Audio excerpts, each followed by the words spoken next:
আপনি কি জানেন, হনুমান চালিসা হলো একটি হিন্দু ভক্তিমূলক স্তোত্র যা ১৬তম শতকের কবি সন্ত তুলসীদাস কর্তৃক অবধি ভাষায় রচিত। এটি সবচেয়ে বেশি পঠিত ও শ্রদ্ধেয় হিন্দু ধর্মগ্রন্থগুলির মধ্যে একটি, যা ভগবান হনুমানের শক্তি, সাহস, জ্ঞান, ভগবান রামের প্রতি ভক্তি এবং অন্যান্য অনেক গুণের প্রশংসা করে।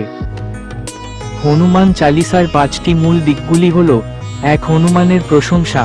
এটি হনুমানের অপরিসীম শক্তি, ভগবান রামের প্রতি তার নিঃস্বার্থ সেবা, তার বুদ্ধি এবং যে কোনো বাধা অতিক্রম করার ক্ষমতাকে তুলে ধরে। ২. পাঠের উপকারিতা।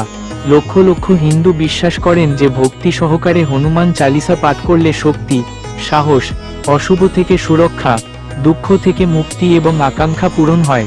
৩. গঠন। এটি সাধারণত ২টি দোহা দিয়ে শুরু হয়, এরপর ৪০টি চৌপাই এবং শেষে একটি দোহা দিয়ে শেষ হয়। ৪. রচয়িতা। এর রচয়িতা তুলসীদাসকে গণ্য করা হয়, যিনি শেষ শ্লোকে তার নাম উল্লেখ করেছেন। ৫. সাংস্কৃতিক তাৎপর্য। হনুমান চালিসা হিন্দু সংস্কৃতির গভীরে প্রথিত এবং এটি নিয়মিতভাবে বাড়ি, মন্দির এবং ধর্মীয় উৎসবে জপ করা হয়। আপনার যদি ভিডিওটি ভালো লেগে থাকে তাহলে লাইক এবং সাবস্ক্রাইব করুন আর কমেন্টে লিখুন জয় শ্রীরাম।